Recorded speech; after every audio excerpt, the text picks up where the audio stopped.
Hello everyone, आज हम लोग शुरू करने जा रहे हैं सबसे इंपॉर्टेंट टॉपिक इस पूरे चैप्टर का। जनरली बोर्ड्स में जो क्वेश्चन पूछा जाता है वो इसी टॉपिक से जनरली रहता है, जो 6 मार्क्स का क्वेश्चन आता है फुल फ्लेज। समझते हैं प्रोराटा का मतलब क्या होता है।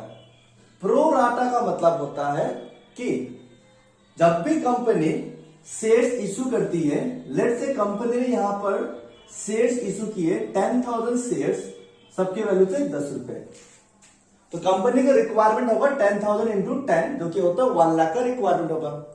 तो यहां पर मे बी बिकॉज ऑफ कि कंपनी का रेप्यूटेशन मार्केट में अच्छा होगा, प्रॉफिट अच्छा कमाती होगी, परफॉर्मेंस अच्छा होगा, इसलिए कंपनी इस कंपनी का शेयर सबको डिमांड कर रहा होगा। तो अप्लाई भी सबको ज्यादा मात्रा पे अप्लाई भी किया जा सकता है। तो लेट्स से यहां पर कंपनी ने 10,000 शेयर्स को इशू किया, बट कंपनी का शेयर्स का डिमांड जो मार्केट से मिला वो मिला 20,000 शेयर्स का डिमांड मिला। कभी कभार ऐसा होता है ना कि गवर्नमेंट जॉब अगर निकलती है, लेट्स से यहां पर 100 वैकेंसी थे 100 पोस्ट के लिए, तो अब इसका मतलब ये नहीं है कि बस 100 जन ही उसके लिए अप्लाई करेंगे। इंटरेस्टेड तो कहीं ज्यादा लोग होते हैं क्योंकि वो गवर्नमेंट जॉब है। तो यहां पर अप्लाई करने वाले लोग कहीं सारे हो सकते हैं, वो 1 लाख के मात्रा में भी हो सकता है।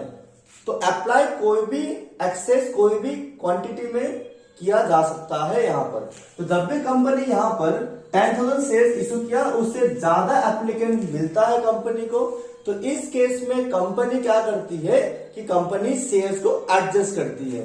तो अगर यहां पर हम देखें कि 20,000 शेयर एप्लीकेंट और 10,000 शेयर्स उन सभी को दिया जाएगा, तो इसका रेशियो जब कंपनी कैलकुलेट करती है तो उसका आएगा 2:1।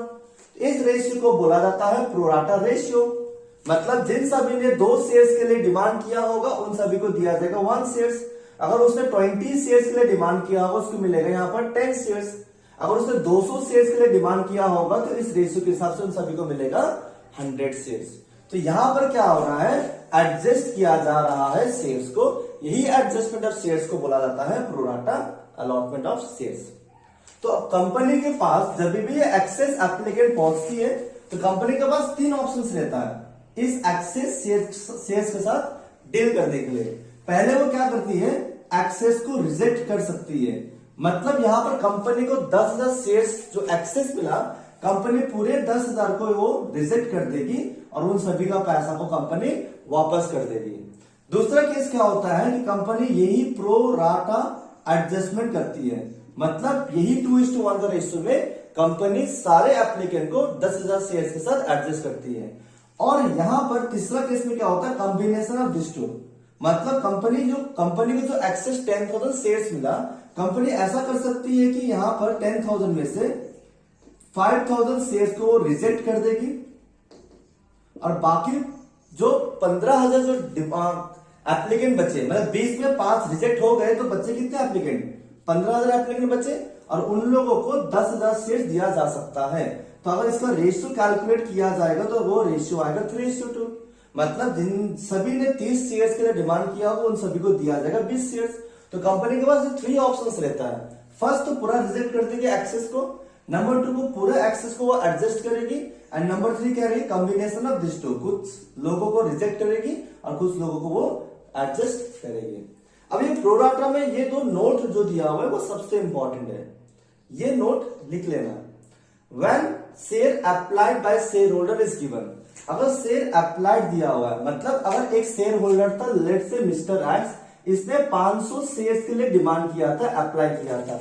अब ये प्रोराटा का क्वेश्चन होगा तो जितना उसने अप्लाई किया होगा उतना तो उसको शेयर्स नहीं मिला होगा, जनरली कम शेयर्स मिला होगा। तो कितना शेयर्स उसको मिला वो तो हमें कैलकुलेट करने पड़ेंगे यहाँ पर। तो शेयर अप्लाइड दिया रहेगा तो देन कैलकुलेट शेयर अलॉटेड। और वही चीज अगर शेयर अलॉटेड दिया रहेगा, मतलब अगर मिस्टर एक्स को यहां पर 500 शेयर्स दिया हुआ रहेगा तो मिस्टर एक्स ने कितने शेयर्स के लिए अप्लाई किया है वो हमें कैलकुलेट करने पड़ेंगे। क्योंकि अगर उसने यहां पर 1000 शेयर्स के लिए अप्लाई किया होगा तो पैसा भी 1000 शेयर्स में भरा होगा, पर मिला उसे कितना शेयर्स, 500 शेयर्स मिला होगा।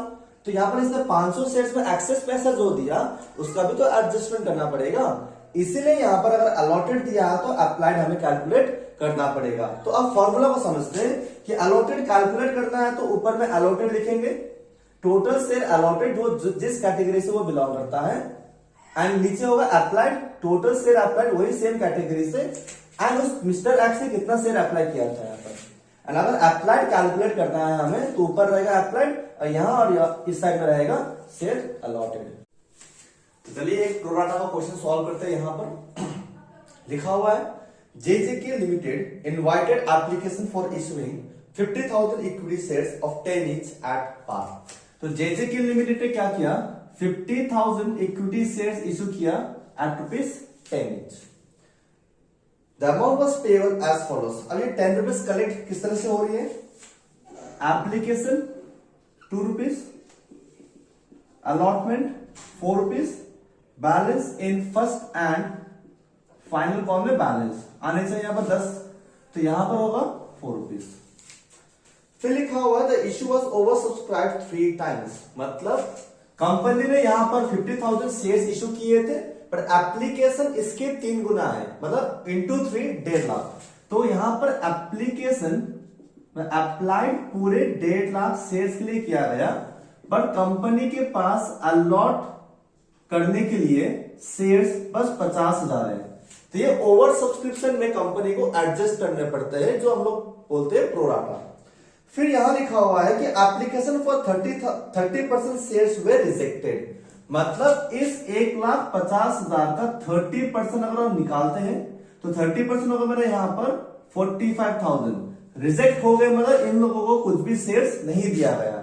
तो फिर यहां देखते हैं कि मेरे पास अब बैलेंस एप्लीकेंट कितने बचते हैं, ये हुआ मेरा रिजेक्टेड। तो बैलेंस एप्लीकेशन यहां बचता है 1,05,000, जिनको हम दे सकते हैं अब 50,000 शेयर्स।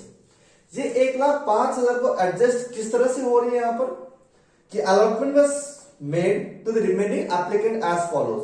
कैटेगरी 1 में 80,000 को 40,000 शेयर्स दिए गए, मतलब 80,000 वाले कैटेगरी में जो आते थे उन सभी को 40,000 शेयर्स दिया गया, फिर कैटेगरी 1 है। एंड उसके पास बैलेंस जो बचता है वो 25,000 शेयर्स एप्लीकेंट उनको देने के लिए बस मेरे पास 10,000 शेयर्स ही बाकी रहा। फिर कंपनी ने कैटेगरी 2 बनाया जिसमें 25,000 शेयर्स जिनने अप्लाई किया था उनको मिला बस 10,000 शेयर्स यहां पर। तो इस स्टेज को बोलते हैं प्रोराटा। तो इसको सॉल्व करने के लिए हम लोग एक प्रोराटा टेबल बनाते हैं, जहां पर फर्स्ट में लगाते हैं कैटेगरी, फिर share applied, share allotted, application money receipt कितने करके थे ₹2 करके, एप्लीकेशन मनी एडजस्टेड, तो एप्लीकेशन मनी भी एडजस्ट ₹2 करके होगा, यहां पर एक्सेस होगा।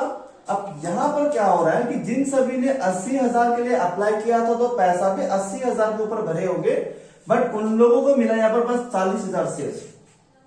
तो यहां पर 80,000 अप्लाई किए तो मतलब उन लोगों ने यहां पर एक्सेस 40,000 शेयर्स के ऊपर पैसा भरे होंगे। तो ये होता है एक्सेस यहां पर। और एक्सेस पैसा अगर क्वेश्चन में लिखा हुआ नहीं है कि कहां एडजस्ट करेंगे, तो ये एडजस्ट होगा ठीक उसके नेक्स्ट स्टेज में, एप्लीकेशन के बाद जो आता है अलॉटमेंट, वहां एडजस्ट होगा। एडजस्ट करने के बाद भी अगर इस एक्सेस से कुछ पैसा बचता है तो हम लोग उसको रिफंड करेंगे, पैसा नहीं बचता है तो रिफंड फिर वो वहां पर नहीं होगा। तो यहां पर फुट करते हैं फर्स्ट कैटेगरी वाले लोग में, जिन सभी ने 80,000 के लिए अप्लाई किया था उन सभी को मिला बस 40,000 शेयर्स। कैटेगरी 2 में जिन सभी ने यहाँ पर 25,000 के लिए अप्लाई किया था उन सभी को मिला यहाँ पर बस 10,000 शेयर्स। एंड यहाँ पर कैटेगरी 3 क्रिएट हो जाता है, जिन सभी ने 30% मतलब 45,000 शेयर्स के लिए अप्लाई किया था वो सब हुए थे यहाँ पर रिजेक्ट, मतलब उन लोगों को कुछ भी शेयर्स यहाँ पर नहीं मिला। बात करते हैं एप्लीकेशन मनी रिसीव्ड।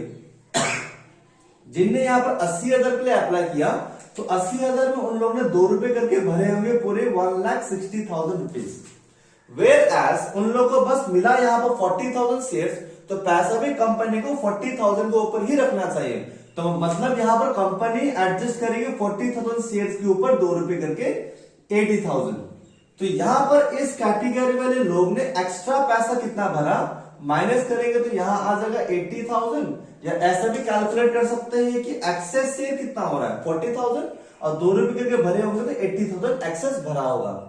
फिर यहाँ पर इस कैटेगरी नंबर 2 में 25,000 शेयर्स के लिए अप्लाई किया था तो ₹2 करके इन लोगों ने 50,000 रुपीज एक्स्ट्रा पे किया होगा, मतलब पेमेंट किया होगा, बट इन लोगों को मिला यहाँ पर बस 10,000। तो 10,000 में ₹2 करके भरने चाहिए थे 20,000, भरे 50,000, भरने चाहिए थे 20,000, तो एक्स्ट्रा कितना इन लोग ने भरा, 30,000 भरा इन लोग ने एक्स्ट्रा। और यहाँ पर जिनने 45,000 शेयर्स के लिए अप्लाई किया था तो उन लोग ने भी तो पैसा दिया होगा 2 रुपए करके 90,000, बट सिंस उन लोगों को कुछ शेयर्स नहीं दिया गया तो कंपनी उन सभी का पैसा अपने पास नहीं रखेगी। तो एक्सेस कंपनी के पास ये पूरे 90,000 यहाँ पर आ जाते हैं। अब बात करते हैं एडजस्टमेंट का। तो अलॉटमेंट में कंपनी कितना करके पैसा रिसीव करेगी, 4 रुपीज करके। तो इस कैटेगरी वाले लोग अब आगे का पैसा जो भरेंगे वो भरेंगे उन लोगों को जितना शेयर्स मिला। तो 40,000 शेयर्स मिला तो पैसा भी 40,000 शेयर्स के ऊपर ही वो लोग पैसा आगे देंगे। तो 40,000 इंटू 4 करेंगे तो यहां पर इन लोगों को अलॉटमेंट के केस में भरने चाहिए 1,60,000 रुपीज भरेंगे वो लोग अलॉटमेंट के स्टेज में। बट इन लोग ने ऑलरेडी एक्स्ट्रा पैसा कितना भर के रखा हुआ है, 80,000। तो कंपनी क्या करेगी, इस 80,000 को पूरे अलॉटमेंट में एडजस्ट कर देते हैं यहां पर। मतलब कंपनी को 1,60,000 मिलेंगे, 80 पहले से मिल चुका है, 80 को यहां पर एडजस्ट कर देंगे तो इस 80 में से कुछ पैसा नहीं बचेगा तो रिफंड नहीं होगा। फिर बात करते हैं कैटेगरी नंबर 2। तो इन लोगों को मिला 10,000 शेयर्स, तो आगे का पैसा मतलब allotment, first call, final call का पैसा भी लोग 10,000 शेयर्स के ऊपर ही भरेंगे। तो 10,000 इंटू 4 करेंगे तो ये लोग 40,000 रुपीज अलॉटमेंट के टाइम पे पैसा पे करेंगे। वेरएस इन लोग ने पहले से 30,000 देके रखा हुआ है, तो इस 30 को अगर मैं इसमें एडजस्ट कर देता हूं तो 30 में से कुछ बैलेंस नहीं बचेगा, तो फिर रिफंड यहां पर नहीं होगा।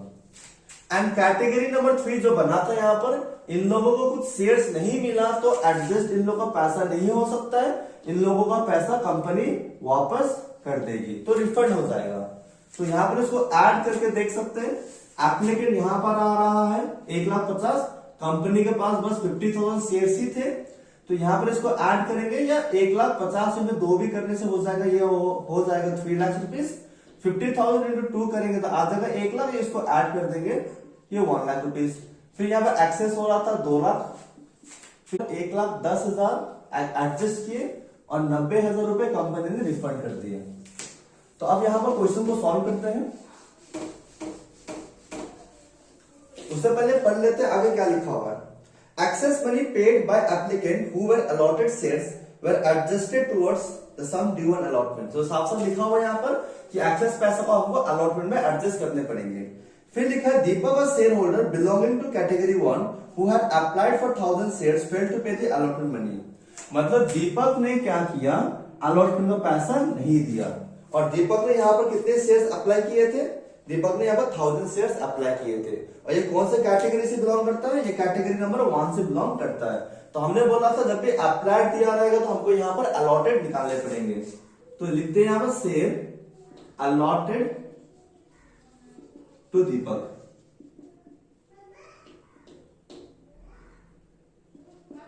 तो दीपक को शेयर्स कितने अलॉट हुए, तो अलॉट निकालना है तो इस कैटेगरी में अलॉटेड कितना है 40,000, वो यहां पर हो जाएगा। अप्लाइड है 80,000 एंड शेयर अप्लाइड बाय दीपक 1,000। तो इसको सॉल्व करेंगे तो यहां पर आ जाएगा 500 शेयर्स। मतलब दीपक को बस 500 शेयर्स ही मिले थे, जबकि उसने 1,000 शेयर्स के लिए अप्लाई किया था।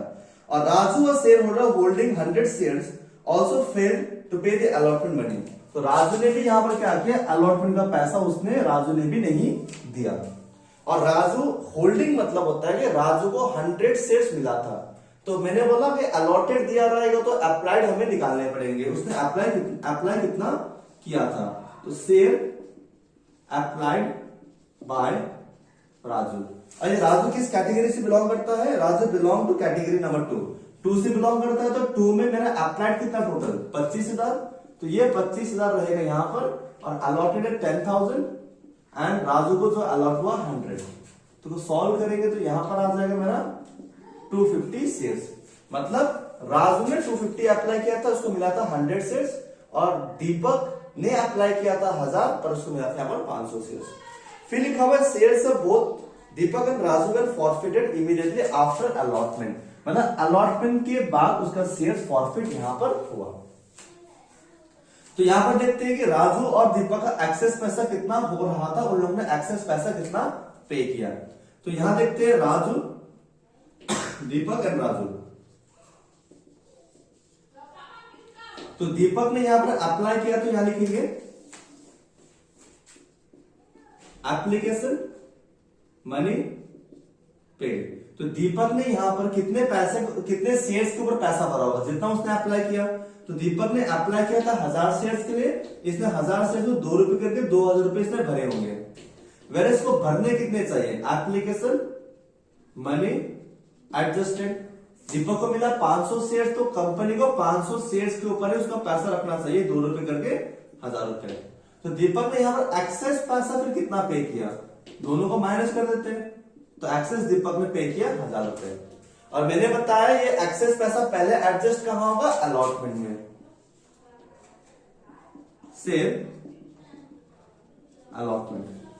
तो अब अलॉटमेंट में देने कितने करके थे, कंपनी को कितने करके मिलना चाहिए था, 4 रुपए करके। तो दीपक को यहां पर शेयर्स मिला 500, तो ये अलॉटमेंट का पैसा, फर्स्ट फ्लोर का पैसा सारे 500 शेयर्स में ही पे करेगा। मतलब 500 इंटू 4 करेंगे तो दीपक को पेमेंट करने चाहिए यहाँ पर पूरे 2000 रुपए अलॉटमेंट के टाइम पे। जबकि इसने अलॉटमेंट का पैसा नहीं दिया, तो दीपक ने मतलब पूरा 2000 रुपए नहीं दिया। बट यहां पर देखते हैं कि दीपक ने तो पहले से 1000 रुपए दे के रखे हुए हैं। तो मतलब अगर इस 1000 रुपए को यहां पर एडजस्ट करेंगे तो कंपनी को अब दीपक से इस 500 शेयर्स में कितना मिलेगा, बस 1000 रुपए मिलेगा, बस 1000 मिलेगा, जो कि उसने नहीं दिया। तो मेरे यहां पर इस केस में कॉल्स इन अरियर दीपक का हो जाएगा यहां पर 1000 रुपए। फिर बात करते हैं यहां पर राजू का। राजू ने यहां पर अप्लाई किया था 250 शेयर्स के लिए, तो 250 में 2 करके भरे होंगे, तो मतलब 500 पैसा भरे होंगे। जबकि राजू को मिला बस 100 शेयर्स, तो इसका पैसा 100 शेयर्स में ही रखा जाना चाहिए, मतलब 200 रुपए। तो जब माइनस करेंगे तो राजू ने भी 300 रुपए एक्सेस पैसा पे किया था। अब ये एक्सेस पैसा एडजस्ट कहां होगा, अलॉटमेंट में। तो अलॉटमेंट में अब राजू यहाँ पर 100 शेयर्स के ऊपर ही 4 रुपए करके पैसा देगा, मतलब वो कितना पे करेगा, 100 इंटू 4 मतलब 400 रुपीज। जबकि इसे 300 ऑलरेडी दे के रखे हुए हैं। और यहां पर यह भी बताया है कि राजू ने अलॉटमेंट का पैसा नहीं दिया, मतलब 400 रुपए उसने नहीं दिए। पर 400 रुपए इसको देना नहीं था, 300 तो पहले दे के रखा हुआ था।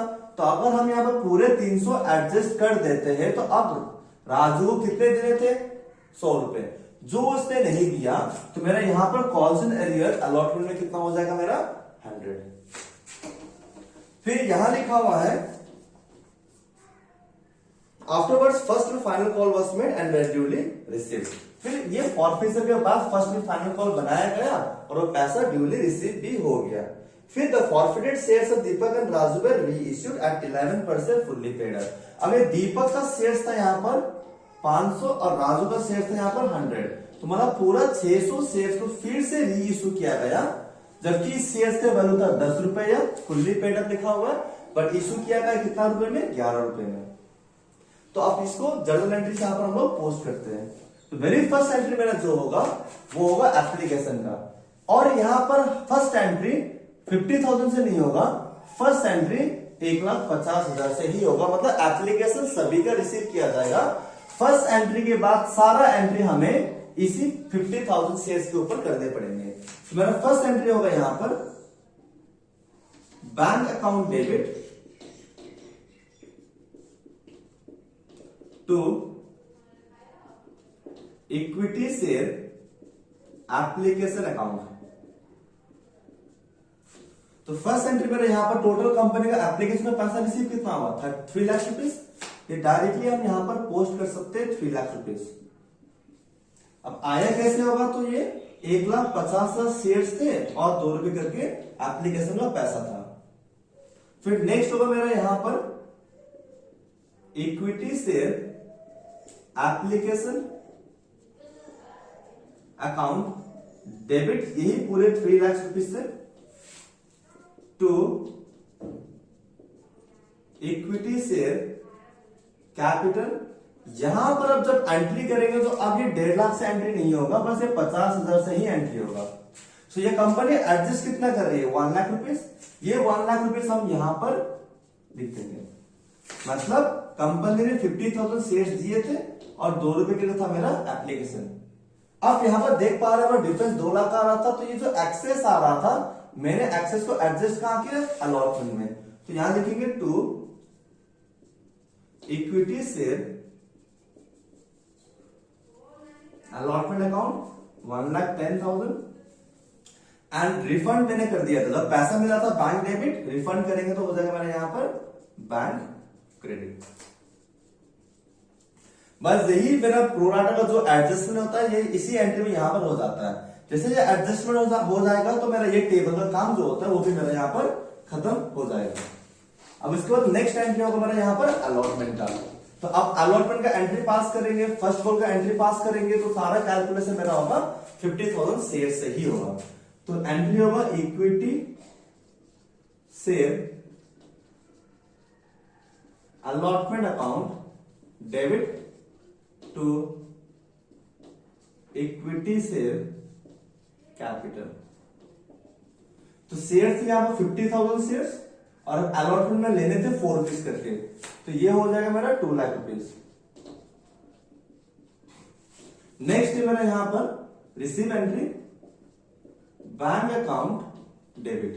अब यहां पर अलॉटमेंट में दीपक एंड राजू ने दोनों ने पैसा नहीं दिया था, तो हम लोग ने यहां पर कॉल्स इन अरियर कैलकुलेट किया था, कितना 1100 रुपए। कंपनी को पहले से पता नहीं होता है कि कौन पैसा नहीं देने वाला होता है, इसलिए कॉल्स इन अरियर हम लोग ड्यू एंट्री में नहीं दिखाएंगे, ये एंट्री होगा रिसीव एंट्री में। तो कंपनी के लिए नुकसान है, तो ये हो जाएगा डेबिट साइड में calls in arrear account debit, फिर यहां हो जाएगा टू इक्विटी शेयर अलॉटमेंट।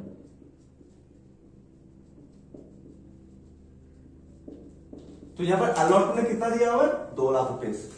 तो 2 लाख यहां पर नहीं आएंगे क्योंकि कंपनी ने पूरे शेयर्स पे यहां पर पहले से अलॉटमेंट में कितने लेके रखे हुए हैं 1,10,000 रुपए। तो ये 1,10,000 इस 2 लाख में से माइनस कर देंगे, यहां पर 2 लाख में से 1,10,000 माइनस हो जाएगा।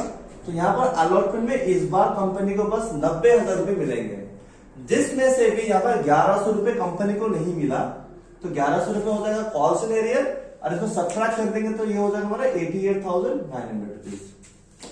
फिर कंपनी ने यहां पर क्या किया, कंपनी ने फर्स्ट कॉल नहीं बनाया, पहले कंपनी ने पहले शेयर्स को फॉरफिट किया, मतलब कंपनी ने अलॉटमेंट के ठीक बाद शेयर्स कैंसिल किए।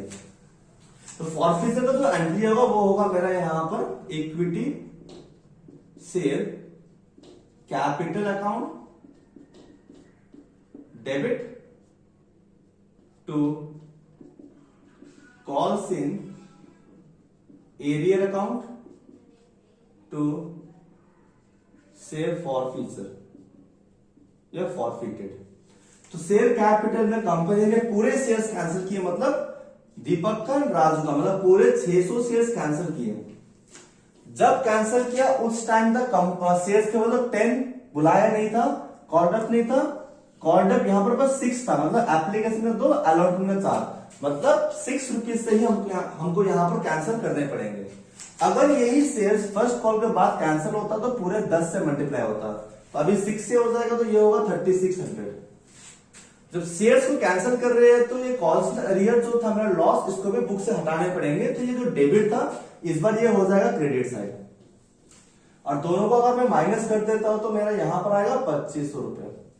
ये शेयर फॉरफिचर में अमाउंट वो आएगा जो दीपक एंड राजू ने पेमेंट किया होगा, मतलब दोनों ने अलॉटमेंट का पैसा नहीं दिया, मतलब एप्लीकेशन में भरे होंगे। तो यहां पर देख लेते हैं कि दीपक का था शेयर 500 शेयर, 500 में 2 रुपए करके दीपक ने तो एप्लीकेशन में पैसा दे दिया होगा, प्लस राजू ने भी अपने शेयर 100 शेयर्स में 2 रुपए करके एप्लीकेशन में पैसा भरा होगा, तो ये हो गया 1000, ये हो गया 200। अब यहां पर दीपक का एक्सेस कितना था 1000 रुपए, वो भी कंपनी जब्त कर लेगी, और साथ ही साथ राजू का था 300 रुपए, वो भी कंपनी अपने पास रख लेगी। तो यहां पर ऐड करते रहेगा 1000, 2000, 300 और 200, 2500 रुपए। तो ऐसे भी हम लोग कैलकुलेट कर सकते हैं। फिर कंपनी ने फॉरफिचर के बाद first call and final call का एंट्री कंपनी ने पास किया।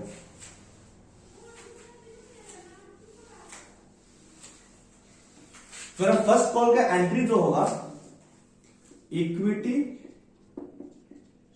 Share first and final call account debit to equity share capital.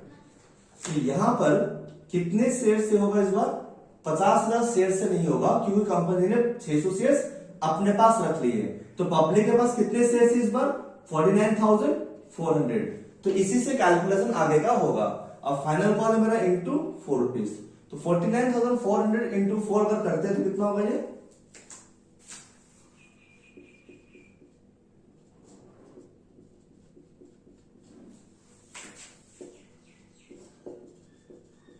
ये हो जाएगा 1,97,600। फिर इसके बाद रिसीव एंट्री होगा, इसमें किसी ने डिफॉल्ट नहीं किया, तो ये हो जाएगा bank account debit to equity share first and final call account, वही 1,97,600। फिर उसके बाद कंपनी ने ये सारे शेयर्स को रीइश्यू किया, मार्केट में दोबारा से लॉन्च किया, और इस बार शेयर्स का वैल्यू रखा उसने 11 रुपए। तो कंपनी का शेयर्स का वैल्यू था 10, उसने इश्यू किया 11 में, तो नुकसान तो कुछ हुआ ही नहीं।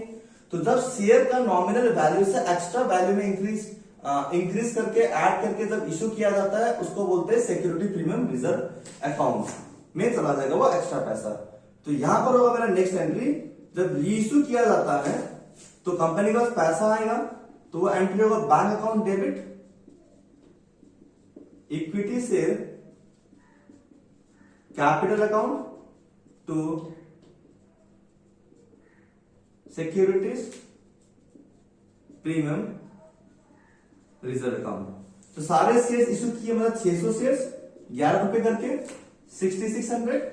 बट यहां पर शेयर्स का हमेशा नॉमिनल वैल्यू ही लिखेंगे कैपिटल में, जो कि आएगा 6000, एंड जो 1 रुपीज एक्स्ट्रा है वो जाएगा एसपीआर में, सिक्योरिटीज प्रीमियम रिजर्व में। ये रीइश्यू के बाद हमें लास्ट का एंट्री खुद से पास करने पड़ेंगे, जो बैलेंस बच जाता है वो जाएगा कैपिटल रिजर्व में। तो कैपिटल रिजर्व का एंट्री मेरा यहां होगा share forfeiture account debit to capital reserve account. यहां पर जब भी बैलेंस ट्रांसफर करेंगे तो मेरा जो फॉरफिचर का एंट्री है उसमें मुझे फायदा कितना हुआ था, मतलब मैंने कितने पैसे दीपक एंड राजू का जब्त कर लिया था, 2500 रुपए, मतलब कंपनी का फायदा हुआ था। और जब रीइश्यू किया गया तो कोई भी नुकसान नहीं हुआ। नुकसान होता तो हमको माइनस करना पड़ता, नुकसान नहीं हो रहा है, ये 2500 रुपए पूरे यहां पर ट्रांसफर हो जाएंगे। कंप्लीट।